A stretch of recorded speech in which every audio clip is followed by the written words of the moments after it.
evening, welcome everyone. I ask everyone to please find their seats.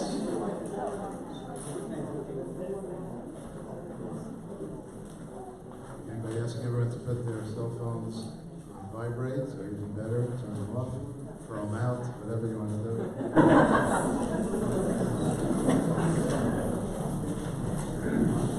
Our shir tonight is as a schus for Refuah Shlema for Yaakov Ben Sarah, and we thank our generous sponsors who want to remain anonymous.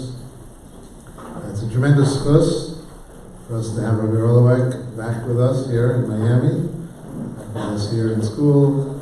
Just had a session with the Rebbeim and the Moros, and I can't wait to hear more. So.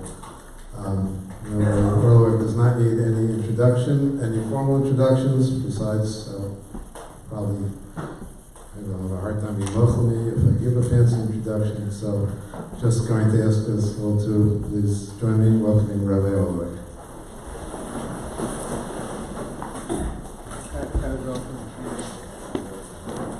Okay, thank you.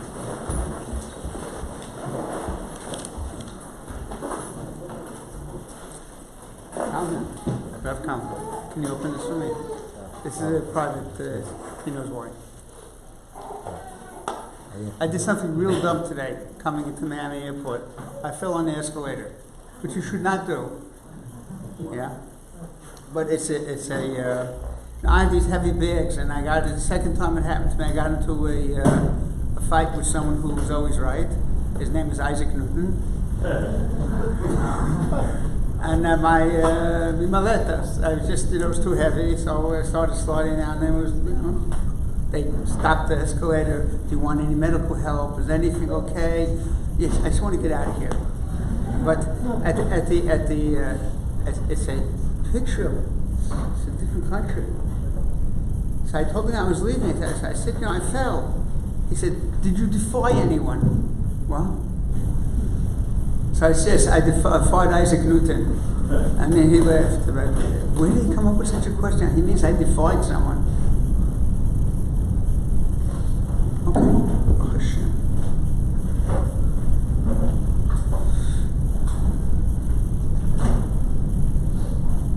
Just a little bit of revenge. I know of Kalman and Rucha 49 years. So just because I'm coming through town doesn't mean I know more than anyone else in the city. He knows a lot. And he just wants to do what's right for you.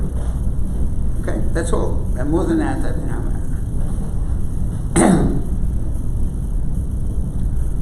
okay, the subject is changes and stages in the parent-child relationship. Staying attuned to your growing child. Now, I take titles seriously. Yeah?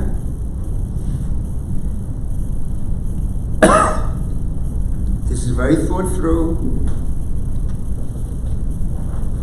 and I hope we'll learn something tonight, and we'll have time for questions. How long should I be speaking? 15 minutes. That's when the big hand hits the 5. Right.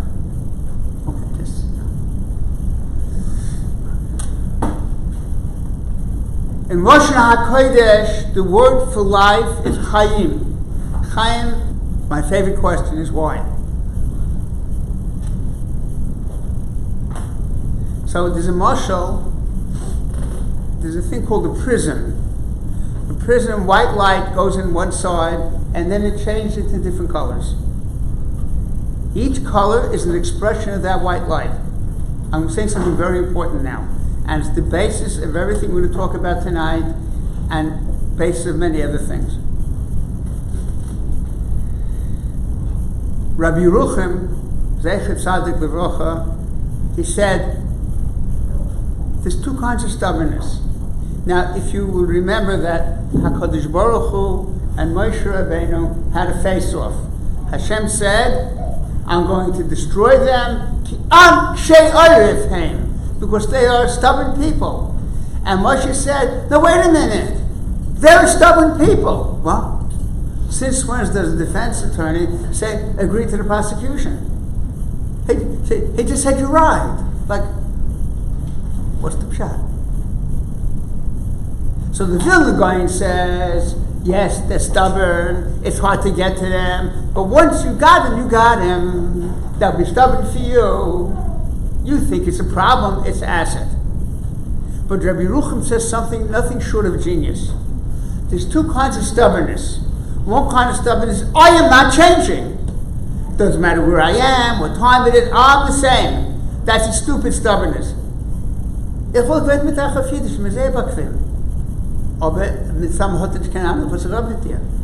then I'm going to stop. Have to change. I'm still stubborn. I still have to speak Yiddish. That's a bad stubbornness. Things change. Times change. They do change. And you have to know the white light now is red. It used to be blue. It's not white it's not red anymore. There's another kind of stubbornness. I'm not changing. These are my truths of life, and you can't make me change them. Can't make me change them. That's good stubbornness, Rabbi Yochanan says. The stubbornness of the real priorities of life, that's the white light. That doesn't change. But, no, things don't change. No, that's a mistake. The Osher of Ezeket Tzaddik Livracha. Now, I want to take a few seconds to. Many of you probably never heard of the Osher of Rebbe. The Osher of Rebbe wrote 20 volumes. The Eish Das and the Be'er Moshe, replete, every page full of sources, really from everywhere. An American would say, from left field. From everywhere. 20 volumes. He was blind. He was a very great Jew. I was sitting on the bus, and comes to me Rav Ram Segal. I said, you're reading the Be'er Moshe? I lived in Tel Aviv. That's where his Hasidus was. He used to come, and he used to speak, a lot of Rebbes would speak at Shalosh Shabbos. So I said, one day I decided, I'm going to finish Shabbos, have my, what one woman calls a death stick, which is known to you as a cigarette. So he took his cigarette, and he came walking way in the back of a big room. As soon as he walked into the room, he was blind. He said, Shabbos again for the person who's not in Shabbos anymore is bothering him. Leave. It was far away. He was a very great Jew. He said the following word. The word in Hebrew, the word in Hebrew for a successful person is ish. Ish means a successful person. It comes from the word ish, someone who knows how to rule. And ish, Aleph, Yud, Shin.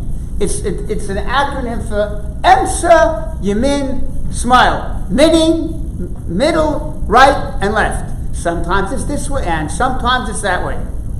You have to be able to adapt. Okay? Rabbi Sol Solanta, when there were Jews who were in droves, were being Machal Shabbos in Kovna Harbor. So he told them, carry the keys to your store with a shinoi, in an unusual way. It turns the malach into a drabanan. Write your accounts in an unusual way. So it's no longer a Toradic prohibition. And it changed them, by the way. They started feeling Shabbos. They were doing something for Shabbos. So he understood that this is what these people mean. Now you have to know what you're doing. You have to know halacha. You have to have a rebbe. Or else you can't just say, well, things are different now. I'll do things differently. It's not, wait a minute. Yeah? But he knew that times have changed. And we have to do things differently. So the kernel of what we're going to be talking about is, where's the white light? You know, every generation is different. You know, changes in parent-child relationships. You know, we think we have a tremendous war with the Yetzer Hara. It's called an iPhone. Once a year I go to Chile. Yeah. Daniel Halpern. You know who Daniel Halpern is? So they call him Taliban in Chile. Taliban is these, terrorists that no one likes except for the Taliban like. Yeah. And I started telling him, I had breakfast, I started telling him what I thought about iPhones. He looked at me very condescendingly, and he sent me a book. If you have any question about what this will do to your child, so read it. It's called GLOW, Glow, Kids. And you will find out that his life is being destroyed. Now you will tell me, but it's 2020. Sure, not 2020 vision. That's for sure it's not. Yeah? Okay? It's 2020. What can we do? Parents called me up from the United States, and so I told them said, but he'll go off the derech. It's America. So 3 days after he had the iPhone, he was already talking to girls. Now, I am not here on a crusade. I'm not here to tell you what to do. I'm just talking about the sign of the door, the test of this generation. It's no longer life, liberty, and pursuit of happiness. It's life, liberty, and pursuit of pleasure. Do I enjoy this? And I just told the teachers, and maybe you won't like hearing this. Look, I had 3 hours of sleep last night and 3 hours of sleep the night before. So all my inhibitions are down. Okay? Understand? When your child comes home and says, did you enjoy school today? You're ruining your child. Everything is translated on did you enjoy it or not. If I enjoyed it, it's good. If I didn't enjoy it, it's bad. Hey, wait a minute. How are you preparing this fellow for life? There are things you do that you don't enjoy. If you grow up and you're mature, you will enjoy doing things that you don't enjoy because I'm responsible. An infant can wake up a continent by screeching if he needs 3 drops of water and no one gets angry at him. Why? He has no right. He has no responsibilities. An infant, someone has only rights and no responsibilities. And when you have very young children, you have to take care of them. You have to take care of their physical needs. Don't let them cry it out. It works. They sleep. Heroin also works. A lot of things work. This child needs to be attended to. It needs to be, if the mother is deathly sick, or they have no shalom bayis because she doesn't sleep. So what can I tell you? Children should not be let to cry it out, because in their souls, and this is already, it is not only a Torah idea. If kids cry it out, they grow up to be less confident people later in life. And parents have told me, yes, this was a difference to the kids to let them cry it out. Because something is in that child's soul. In 1, 2, 5 days old, I'm crying and no one is coming. If you can't, you can't. So my mother had a 2-year-old child, and she asked me, she said, I want to go to Canada to a friend's wedding. And I'll be away for a week. When do I tell my 2-year-old that I'm leaving? Do I break it to him slowly? Do I tell him right before I leave? So I'm really sorry. I said to her, what right do you have to go? This kid is going to be a week without his mother. And he's 2 years old. She said, now, if she's going to have a nervous breakdown, or she's going to feel like a prisoner, and she won't be a good mother, so let her go. Let her go for 3 weeks also. He needs a mother. But you don't leave children. You take care of them. The first several years of life, you take care of them. They will be spoiled. You'll unspoil them. How you unspoil a child, it's really not a problem. Discipline is the easiest thing in the world. It's not our subject tonight. Discipline is easy. Okay? But you have to be disciplined first. Okay? So, we've had a very long history. So today we have this problem that children want to have pleasure. They want to enjoy. They don't want to do things that are hard. If something is hard, I can't do it. Well, you can't have a successful life if you're not willing to do hard things, like, being happily married. It's hard. It's hard. Okay? Staying healthy is hard today.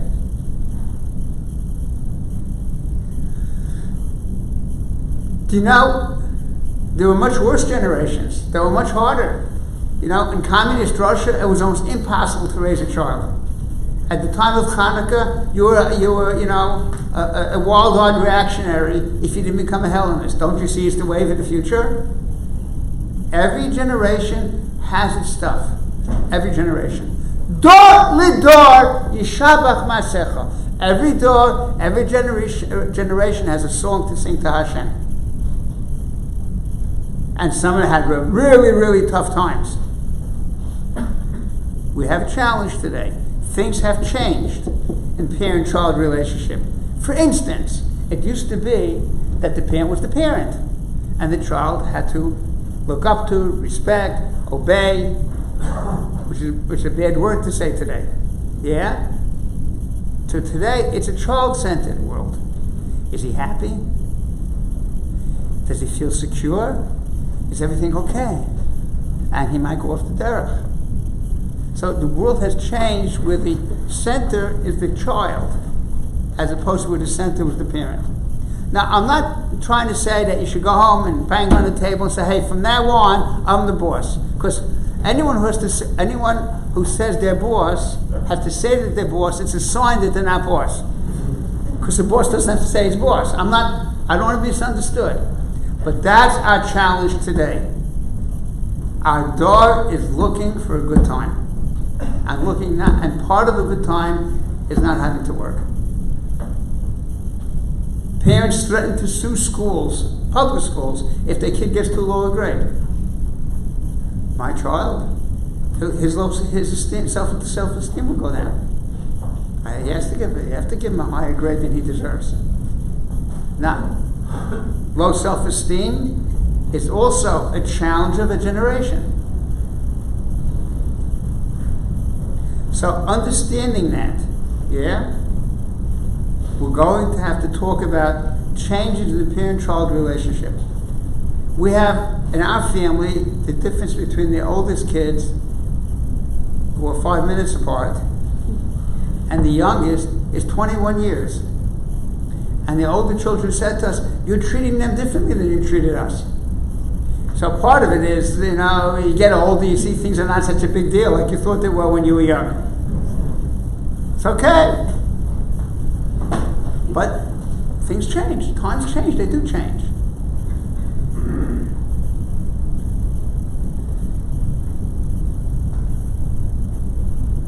Okay. To make decisions in life. People want to decide where... I left out in Israel also. I left all my stuff in Israel, all my shirt. It's like, it's Baruch Hashem. Baruch Hashem. I thought I'd never say this, but Baruch Hashem for computers. Yeah? Because I don't have to, my life is much easier. It's nothing wrong with making something easy. It's okay to make things easy. But the reason isn't, because this Rabbi Rucham says, easy is good when it frees me up to do more things. Easy is not a value in itself. I want to do things that are easy because I want it to be easy. I want to do things that I don't have to, people, if you push too hard, there's some psychological term that talks about that. You have to push so hard. If there's an easier way to do it, so we'll do it easier. But that's not the reason I'm doing it, because it's easy. Because it frees me up to do more things. Because Rabbi Rucham asks, there's a thing called mulumada. Mulumada means doing things by rote. It gets a very bad PR in Judaism. You do things by rote? What do you mean? So he says, there must be a good side to rote, or else God would have not created it. It's part of the human condition that when you do something often enough, it becomes routine. What's the good part of it? So Rabbi Rucham says in Achri Mais. Now I told you who the Oshever was. I'll tell you who Rabbi Rucham was. Rabbi Rucham was a mashgiach in the Mir. He was probably the greatest educator of the 20th century. And I'll tell you a short story about him. He knew every bacher, inside out. And I was mashgiach by one of his students, a very great man. And he said Rabbi Yerucham knew exactly what was going on with every bacha and every bacha's sister. And he wasn't in the yeshiva that much. Bachrim got married and they moved away. They got positions, or they went to a different yeshiva. But they would come back, Elul for Rosh Hashanah and Kippur. They'd come back, and the custom was that Rabbi Yerucham would tell them a vart, but he would charge them for it. One person says, "I have a vart for you." "Yes, Rebbe, how much?" "Every penny or every zloty that you have now." Everything. Says, "Rebbe, how am I going to get home?" "It's your problem. It's your problem." Yeah? You don't want to hear the vart. Not a problem, so don't hear the vart. So the guy gave him everything. Every zloty that he had. I guess he had to borrow money to go home. Several years later, he came back to the yeshiva. Says, "Rebbe, the vart you told me saved me." She says, "You're right. I knew you very well. You needed to hear that vart. Here's your money back." I remember when I was in Chaim Berlin, Rav Hutner Zatzal gave his Maimarim. Bruria, his daughter, wrote them out, and you had to pay for them. The Gemara says a doctor that heals for nothing is not worth anything. Meaning you don't appreciate him. Pay. He gave it right. It was in his pocket. Here it is. I'm holding it for you. That's what Rabbi Yerucham was. So Rabbi Yerucham says, when I get to do things by rote, that frees me up to do more. That I don't have to worry about anymore. Now I can. So it's not to make things easier. If it's just to make things easier, that gets a bad PR in Judaism.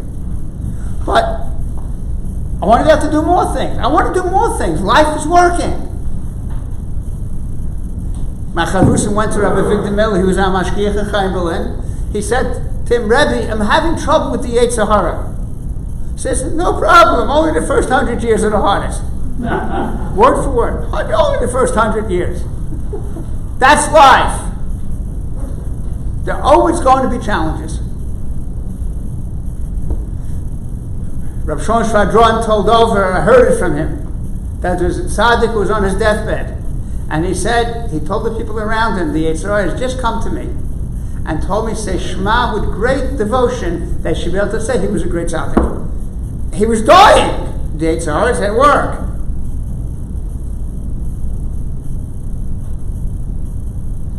Rabbi Isaac Sher called Rabbi Shlomo Hoffman into his house once. Said, "I need to speak to you." He said, "Have you met your Yetzer Hara? Do you know who he is?" "I have a bigger Yetzer Hara than you do." "The bigger you are, the bigger Yetzer Hara is." "It's different, but bigger. It's harder. I can't handle that Yetzer Hara." I'll give you an example that comes to mind. I once went up, the last 26 years I've been in Torah, they call me Mashgiach, but whatever, that's a different story. Yeah? I'm not responsible for discipline, so I'm not the Mashgiach. The Bab is the Mashgiach. So anyway, it was midnight.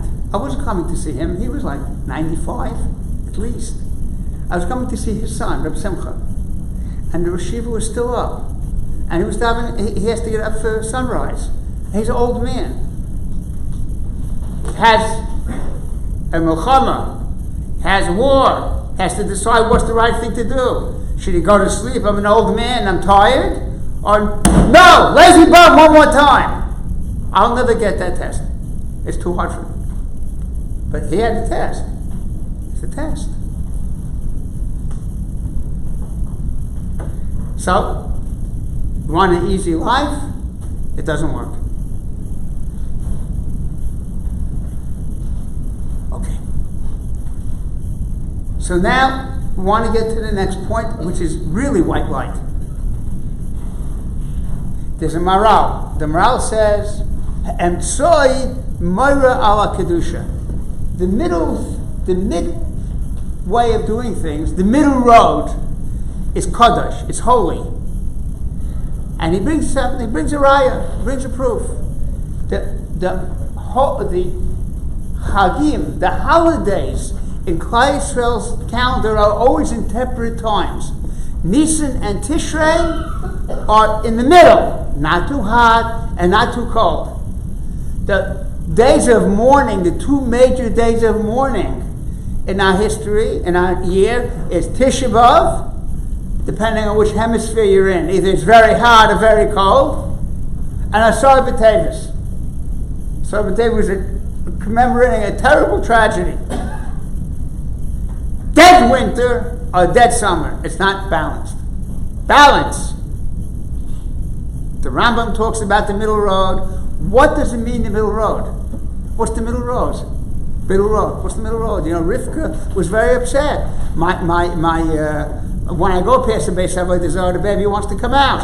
When I go past the Shiva Shem Ve'eva, the baby wants to come out. Like, who am I holding? Am I holding a guy who doesn't know what he wants? They say in Yiddish, nicht dahin and nicht daher. Not here nor there.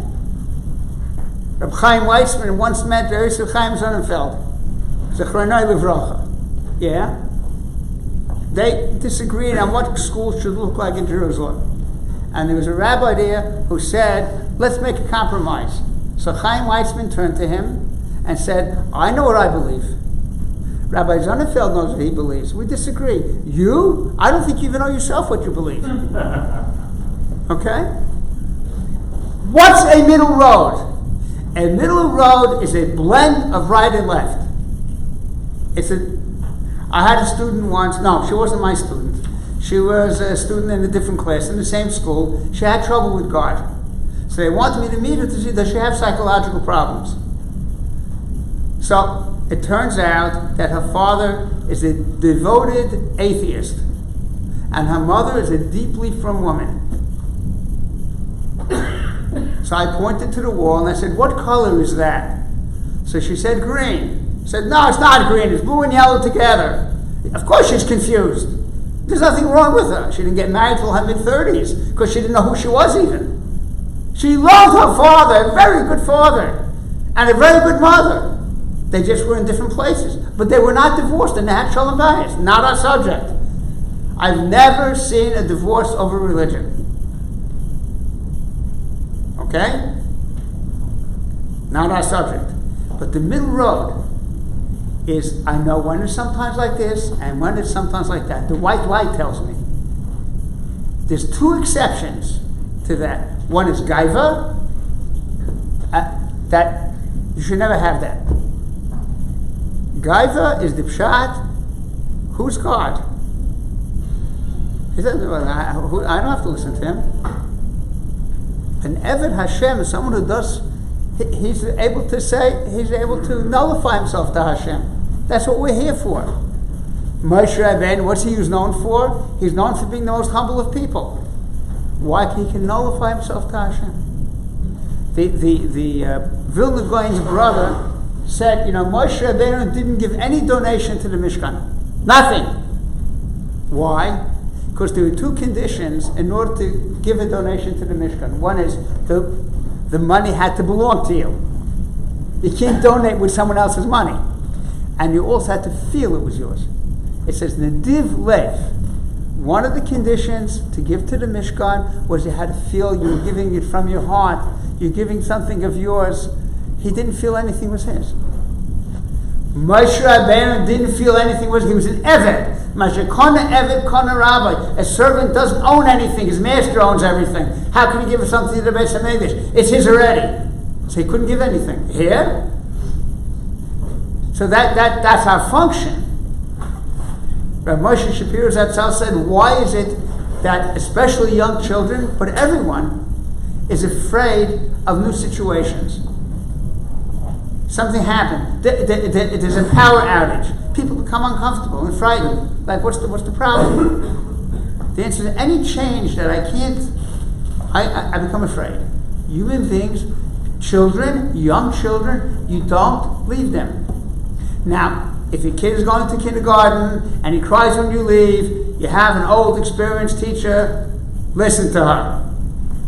You tell the child, I'm leaving, but I'm coming back. You never, ever, ever, ever, ever, I'm not repeating myself, ever, ever, ever lie to a child. Never! You are a picture of trust. Bayis ne'aman b'Yisrael. That's white light. I live in a place where my parents will never tell me a lie. I can trust them. Rav Kalman Mustama remembers the story, I've said it over a few times, that one of my daughters, she was 5 at the time, she had an older brother who's 7, and he told her, you know you're adopted. Which nothing wrong with being adopted. But he meant to tease her. You know you're adopted, you're really not one of us. So she ran into her room, threw herself on the bed, and started screaming her head off. She just lost the whole family in one shot. So I sat down next to her and I said, I think she's our 10th child, why would we adopt you?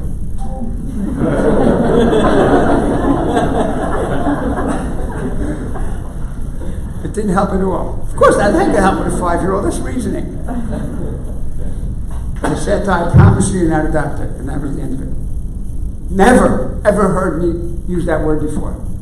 You just always keep your word. Why? Because the thing called trust is the thing you need most to have a relationship with the Rebbeinu Shalom. Bitochen. In Los Angeles, they want me to talk about how to always have bitochen and trust God in all situations, no matter what. So I'm going to tell them, I don't know, I can't do that. I know someone who teaches mountain climbing in Denver, Colorado. He said the guy who only looks at the top of the mountain never makes it. Only the top of the mountain? What about halfway up? What about a quarter way up? We have to learn to be close to trust HaKadosh Baruch Hu. If you can't trust your mother, Aleph Mem, mother means the first one I trusted. That's what the word means. So, you tell the child, I'm leaving now, and you have to leave. The kid has to, of course the kid doesn't want you to leave. If you're doing a good job as a mother, of course the kid doesn't want you to leave. So you tell him, I'm leaving now, but I'll be back. And I always tell the truth, and you'll be back. Whether you're back an hour later, 2 hours later, 3 hours later, ask the guy, I know what you should do. She saw it 400 times already. But you never lie to a child. Bayis ne'eman b'Yisrael. That's white light. Rav Matisyo Shlita, he says, Avram went to chase after these 4 kings. They were superpower. In fact, they're the only superpower. They just conquered all the 5 kings of Sodom. So they went to chase them because they kidnapped Lot. Like, that's dangerous. Like, what are you dangerous? What are you doing? It's pikuach nefesh. So he said, Rav Matisyo said like this, it's true, Apidin, straight halacha, I'm potter. But I promised Lot that I would do it.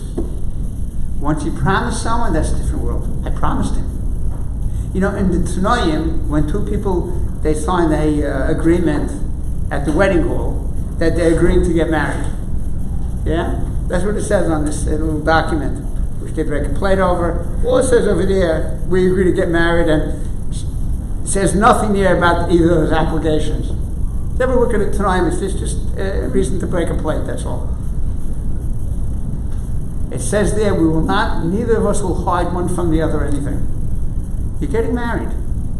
That's what you're talking about. The answer is, that's right. You just don't lie. They'll tell me you're allowed to lie if you're shalom bias. It's a different subject. But just don't do it. Someone asked me, can you hit your child?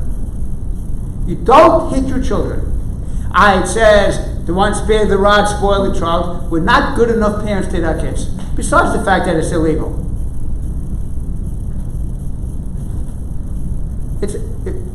We're not good enough parents. It works. It works, hitting a kid and screaming. It works. And that's why you shouldn't do it. Because it's an addiction. If it works, and it's, what's the moving parts of an addiction? It works totally, and it works quickly. That's the gematria heroin. So of course you're going to do it again. Don't do it. Yeah? When you force kids to do things, they will eventually rebel when they become teenagers. Because I was afraid of you. If I show my house brings down, there was one father, he always settled the arguments by force. So, he said, the kids used to say, when our father comes in, we get less happy.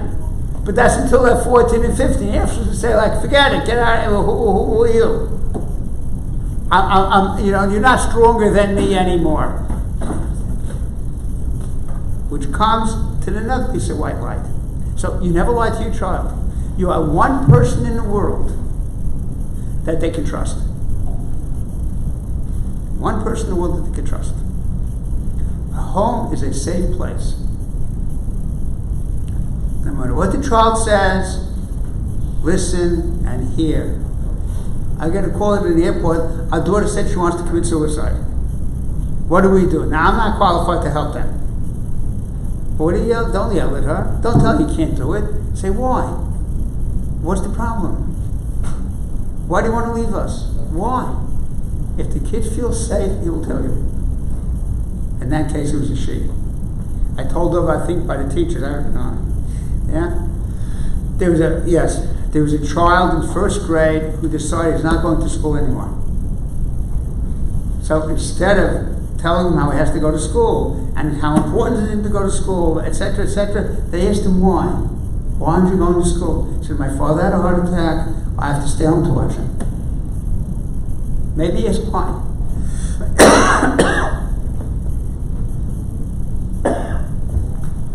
It was reported because it was closed before, and here it is half empty. So no, genie over here. But there is a genie. He actually poured it for me. I should have known better.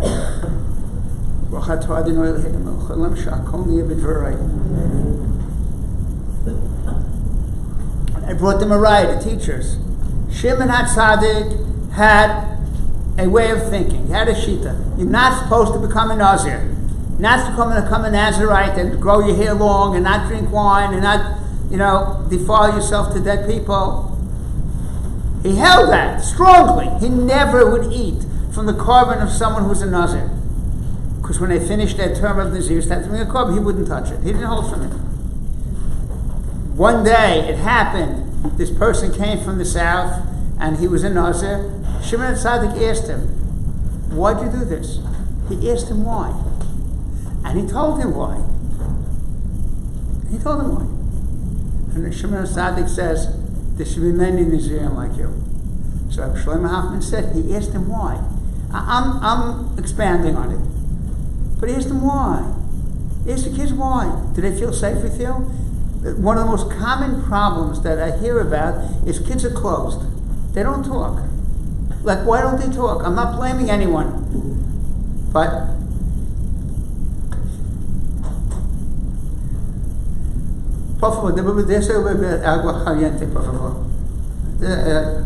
I can't say that to him because he knows what I mean. But if I'll talk to you, you won't respond at all. Tienes este programa y escribí en mi papel, por favor. Thank you. You should be blessed. And she is blessed and she should be blessed more. I will stop talking to you in Spanish because it doesn't help. If it doesn't help to talk, kids close up. It has to help. It has to always help. Help doesn't mean you're going to do what the kid says. Help means, I heard you, I accept where you are. The Vilna says this. I'm not against anything from psychology books. I'm not against psychologists. My wife is one. Okay? But it's just, I'm not. That's all. That's not my calling card. He says the word shama has three meanings. Shama is the physical act of hearing. It says it's in Mishlei Dalet Pasuk Aleph. It has the same ideas in Yeshaya. The physical act of hearing is to hear. The second is to hear means to understand. The third is to accept. In English, it's the same three meanings. I hear you, I hear you, I hear you. First find a quiet place that you can hear the person. Don't be busy, don't multitask, which today means doing everything less well. Try and understand and accept that that's where they are. Then you have a chance. Once you heard them, then maybe they can hear you. Okay? That's white light. Children have to trust you. It's advice. Ne'eman v'Yisrael has to be a place where I could rely. I could feel safe. I'm part of the family. And kids who are not following quote unquote v'derech, There's no reason to if they have a bad influence on a younger sibling, so then you have to ask a question. That's a different question. But just because they're not from, doesn't mean they can't stay in your house. I mean, what's one thing I have to do? And I'm not a reform rabbi. I have a smicha from one person, Rav Scheinberg Zatzal. I didn't think I need any more smichas. Whoever doesn't think that's good enough, I don't want to work for. And so what I have to go collect smichas for? This is a minhag.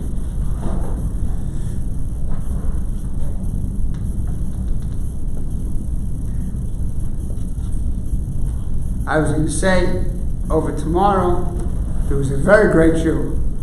And those who were zeicher to know him have a right to be mechanchim.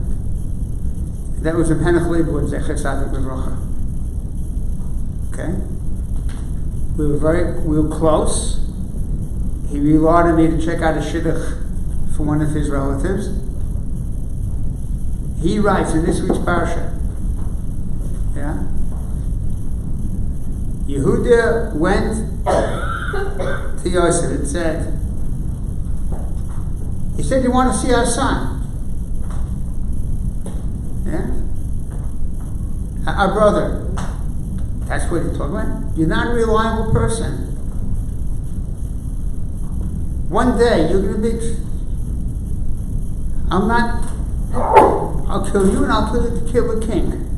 The king is also not reliable. Because there was a law, someone who's a servant can't be a king. A foreigner can't be a king. And he doesn't keep his word. He broke the law when it's good for him.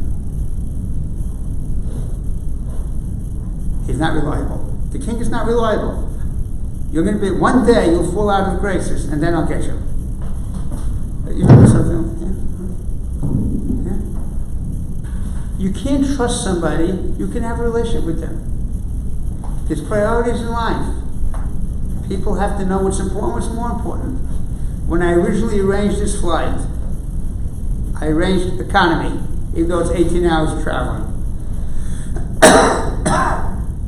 Because the money was more important to me than the seat. But then I did a stupid thing, I got pneumonia. And then after that I got bronchitis. So then I upgraded myself, because my health was more important than the money. You have to have priorities in life. Then you know what to do. Or you know what to ask. What's the shayla? Maybe they both seem the same. They're never the same. The white light is, figure out, what are you doing here? This woman wants to go to Canada to her friend's wedding. And she'll miss a week. Her 2-year-old will not have his mother. When should I tell her? That means to this woman, going to her friend's wedding, which means for 10 minutes she'll dance with her, and she'll be happy to see her, and then after that the collar is going to look at somebody else. For that, his 2-year-old is missing his mother for a week. It's hard for them. They don't feel safe. They feel out of. If your priority is more that, or questions you got to ask about what profession should I go into? One that makes money, or one that I find meaningful? You know? It depends. What's more important to you? With priorities, when you know what life is for, so then, where's the white light? Then I know what to do. I know when it's green, I know when it's yellow, I know when it's blue. Okay. One more point, and then we'll have time for questions.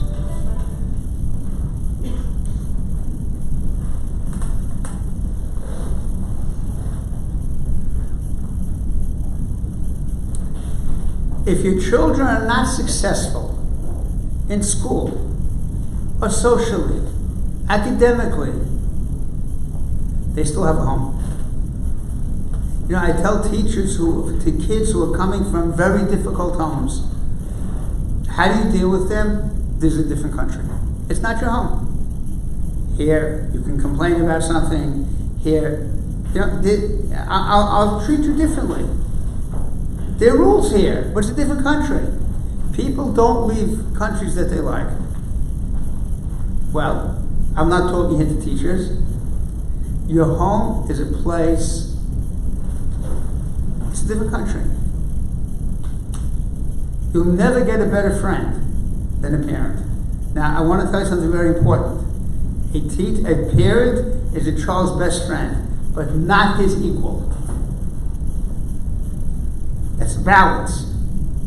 Yeah? I'm your friend, but I'm not your equal. For your sake, you need to look up to me. That means I have to behave myself. I can't tell you to look up to me. I have to be someone that you look up to.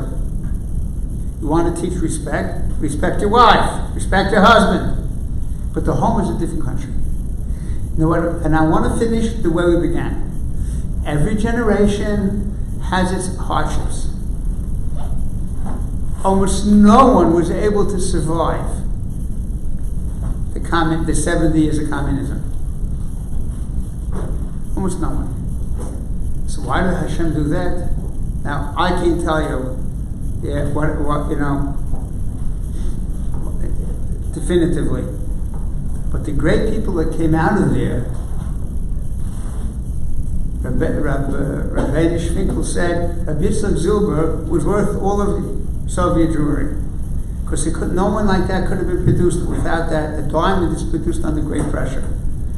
Come on, Chulin, that for generations and generations, people were making a mistake. They were bowing down to this copper snake. And the Gemara says, in order to give Chizkiah HaMelech something to do, for the sake of one tzaddik, equality. There's madregas that HaKadosh Baruch Hu wants to see, and it's enough one person. I'm not saying that's definitive, but I want to get to a point over here. There's only one divine computer, and I don't know how to run it. You have to. This is white light. In your relationship with your child, it's not the same the way it was.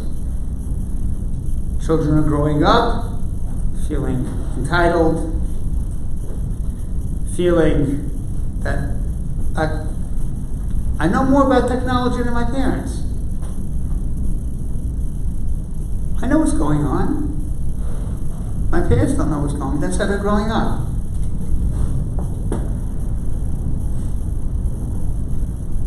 There's a Jew named David Lukins. I don't know if that name means anything to anyone here. Very wonderful Jew. He was the advisor to Pat Moynihan, who was a senator from New York. He had an interesting life. His Rebbe was Rabbi Soloveitchik, Zecher Tzadik Livracha, Chicago. So he told me, Rabbi Soloveitchik, when David Lukins asked him a question, he would say to him, tell me what you know, and then I'll tell you what I think. You know, the guy who's the head of a banana company, he doesn't have to know how to read. He doesn't have to know how to drive. He doesn't have to know anything. All he needs to know is how to sell bananas. Okay? That's his white light. How do you sell bananas? That's his function. Rabban Soloveitchik's head, he didn't know all these details. Just tell me what you know and I'll tell you what I think. What I think is gold. Okay? So, the edge that parents have is they've been through life. They know the white light. They're trusted. They're loved by children. Put out the effort to know where this kid is. He may be in completely different places than you were 30, 40 years ago. But will he tell you? The worst diseases Hashem should protect us are the ones that don't have any pain. You don't know if you don't even realize you're sick. I want my body to talk to me.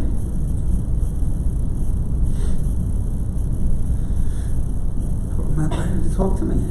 I want to know what's going on. If a child tells you that there's a monster under his bed, so don't say there's no monster. It's my opinion, okay? I don't see any monster, but any monster in this house I can handle. If the kid trusts you, he will go to sleep. In 1991, there was a Gulf War. Our kids were afraid of Scud missiles, which is understandable. I mean, how old are they in 1991? I have to take out my two dads hood to find out how old they are. Yeah? But there were a bunch of kids who were 8, 9, 10. The oldest ones were born in 1972. So they were 9. But there was an 8-year-old also. And a 6-year-old also. They're afraid of Scud missiles. So my wife pulled up one of her mentors, she lives in Canada, And she said to her, tell them you will take care of them. Now, it doesn't mean that I can put out my hand to stop a Scud missile. But I will take care of you. The best of my ability, I will take care of you. And then calm them down completely. I'll take care of you. They have to trust you. That's white light.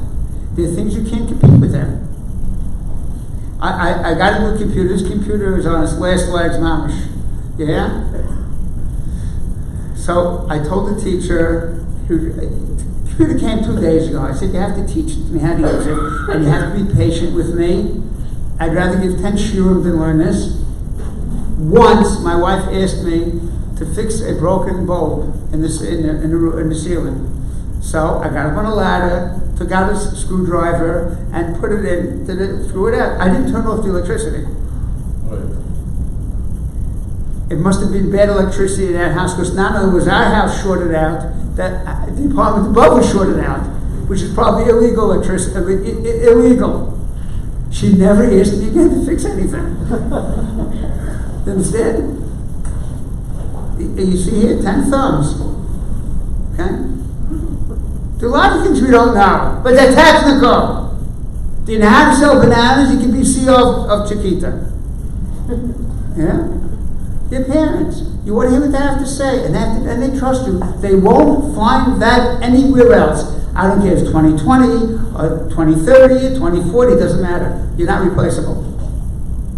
That's the white light. And don't forget to daven. Don't forget to pray.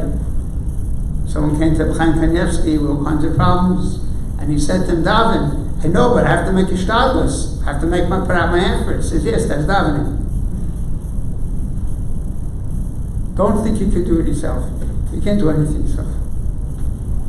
But we've touched some of the white light, which means in those things, there's never a change in parent-child relationships. As far as stages, young kids, you have to take care of their physical and emotional needs. You have to believe in them. Once a kid starts walking, you can believe he can do things. Yeah, Shlomo Hoffman also writes, but this was things I knew before.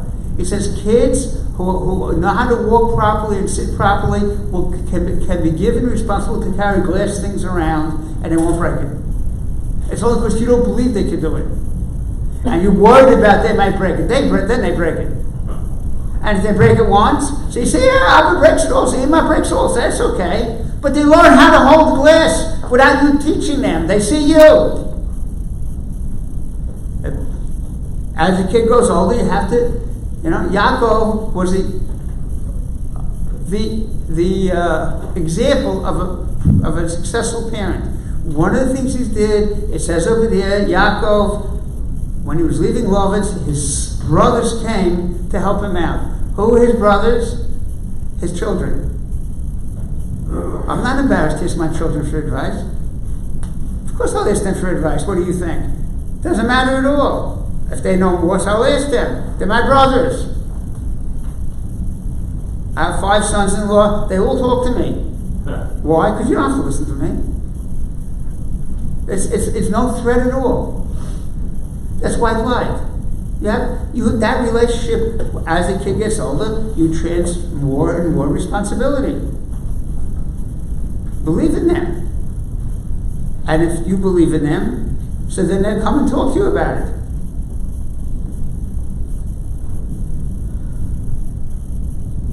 But the white light never changes. Sometimes it's this way, and sometimes that. You don't hit your kids. Don't hit your kids. And I'll tell you how much and have to stop because it's after the time. I remember a case about 2 years ago. A couple came to me, and they had a question, had a problem.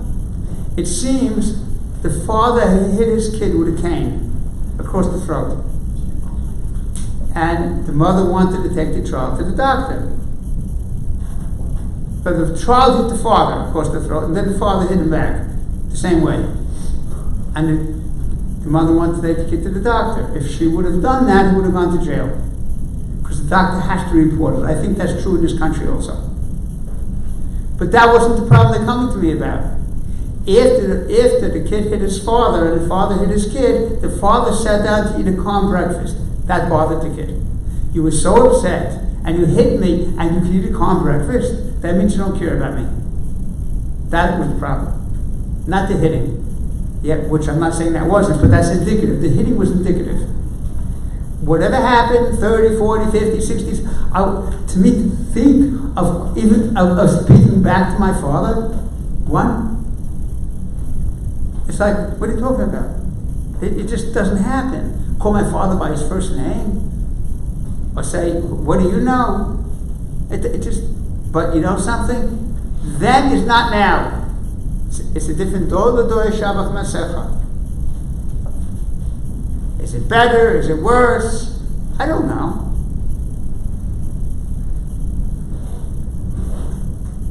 Follow this white light. And yes, there are changes and there are stages.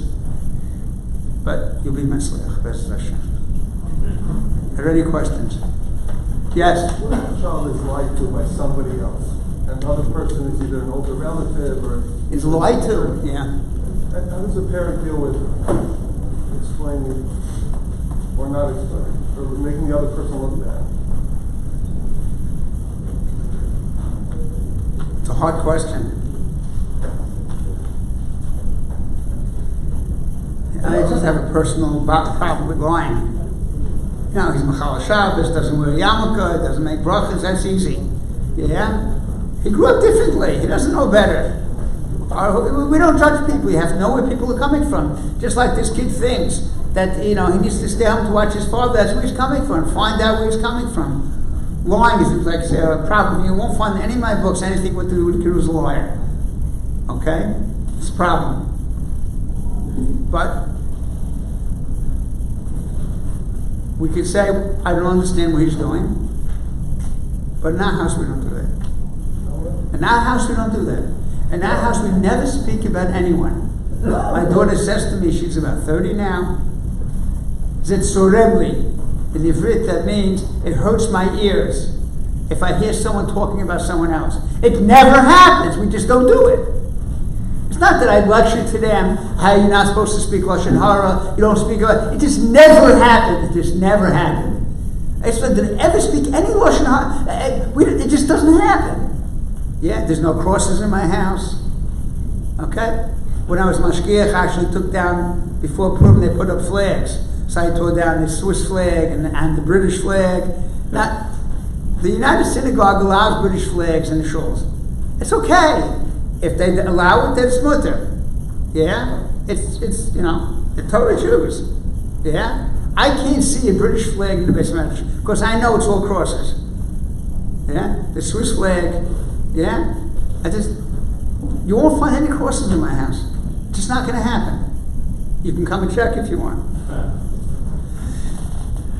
If it doesn't happen, if it never happens in your house, you just say, I don't understand. We don't put anyone down. We don't do that. Is your house a nice place to be or not? We try to help our children learn from natural consequences instead of parental orchestrated reward and punishment. Absolutely right. If you use reward and punishment too much, all you're doing is telling this kid, you do things because it's good for you. It's worth it for me to do this. Or I better not do this. It's not worth it for me to do this. There's nothing going on inside. He just wants to do, if it's pay. Rewards are for something that are hard and not part of daily life. You don't pay kids to get dressed or clean up their room or brush their teeth. You pay them for that. By the way, the price keeps going up. In 1948, the exchange rate between Arab prisoners and Israeli prisoners was 1-for-1. Until they found out they were willing to pay. Aha! So the price keeps going up like 400-1. And we keep paying. I'm not saying it's wrong or right, but the price goes up. What about when there are no natural consequences? First of all, there's no natural consequences now. Most things they shouldn't do have consequences, but further along the road. Yeah? Okay?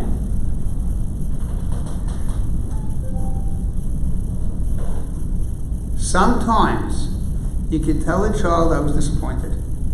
So if he cares about what you think, so this, you being disappointed means something. If it doesn't, so then maybe he's happy that he disappointed you. Okay, that also happens. I told the story to the teachers about it. He's happy if you don't have nachas from him. Yeah. I'm disappointed. A child lies to you or steals. You know, I guess we can't trust you. Anything you say, how do I know you're right? It's the Gemara in Sanhedrin. The punishment for a liar is even when he tells the truth, you don't believe him. So that's a natural consequence. The reason natural consequences are better is because it teaches them about life. You're not trying to change this behavior. You want to know how to live. Encouraging responsibility in terms of timing. When different reasons often come that they're running late does not cause them to miss the boat. If running late does not cause them to miss the boat, why shouldn't they run late? I was once, I won't say anything from Orlowek, I was once a principal, yeah, and the parents say, I can't get my kid out to the bus on time. I said, it's not your problem, it's my problem. Because if we don't care about coming on time, why should he come on time? Cause them to miss the boat. Now sometimes if you enlarge this, kids are always protected by their parents. And everything, they do, we help them out. So they're turning them into cripples. Sometimes, you have to learn, there are consequences. If there's no consequences, why are you making me do this? He doesn't. The kids who wait till the last second, but they do it. Yeah. One of my children I will not travel with. Everything is the last minute. I'm sorry, I can't. Rabbi Bauman knows I have a disease called airportitis. Airportitis in Ivrit. Yeah. I have to be there earlier. Okay. I won't travel with this kid. It's everything the last minute. So. First, used to worry about him missing the flights or missing the tender, and he did.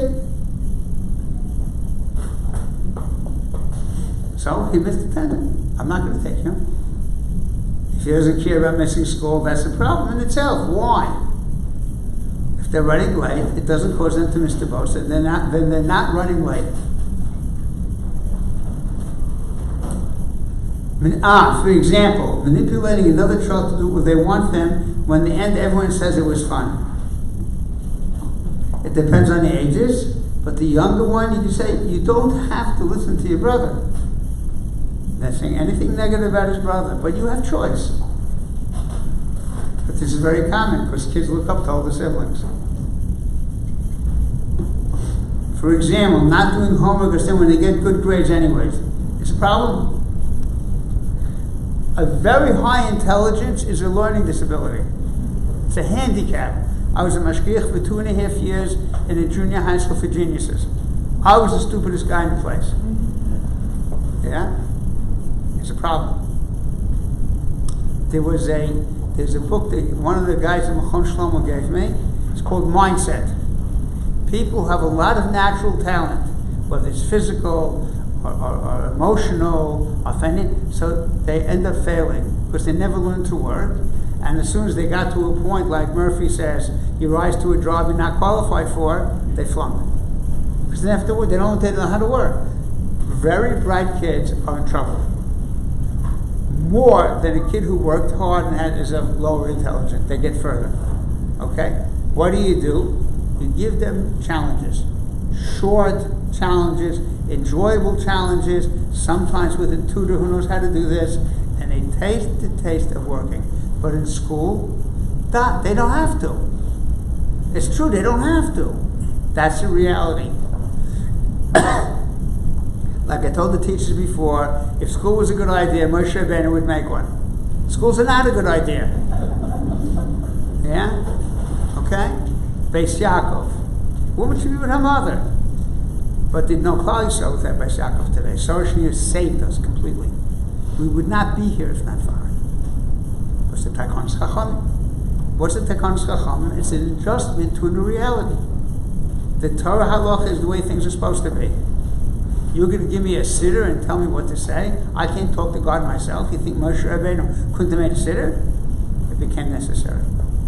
Muksa. You forgot it Shabbos. You might pick up a pen. It's muksa because if you pick it up, you may forget it Shabbos. What normal person forgets it Shabbos? But if you come to a generation that they forget it Shabbos, you have to make a takana. That's every takanas chachamim is like that. We should have been in exile. We should have behaved ourselves. Pesach, Sukkot, Shavuos, that's when we behaved ourselves. Chanukah and Purim is when we didn't behave ourselves. What do you do then? That's the takanas chachamim. What do you do when you don't behave yourself? Sick people need different dosages of things that, So you get good grades anyway, challenge them. Get them a tutor to challenge them. School's not going to change, but they have to know what it means to work. For example, davening. My son is a principal of 2 schools in Jerusalem. He said the problem with davening in Israel is the kids understand what they're saying, and in America the problem is that they don't understand what they're saying.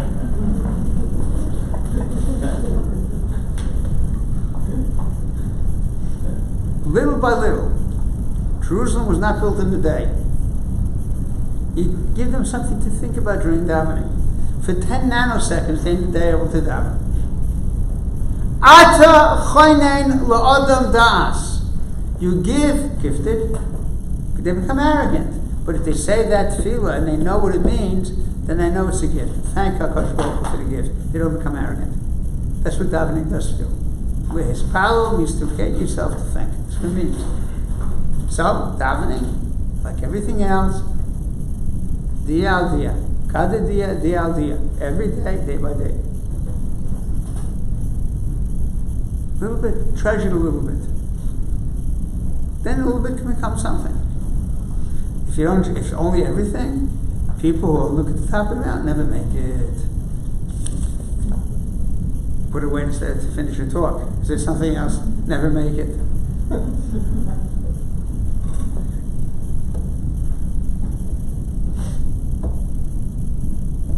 There's different kinds of speaking. They're speaking when the Ramban at the beginning of Lech Lecha says, "Ma'isa Avos similar banan." What the Avos did, that was talking. What they did was talking. You came here tonight on the chance that maybe I'll be a better parent. That's a prayer. Hashem should fulfill your prayers.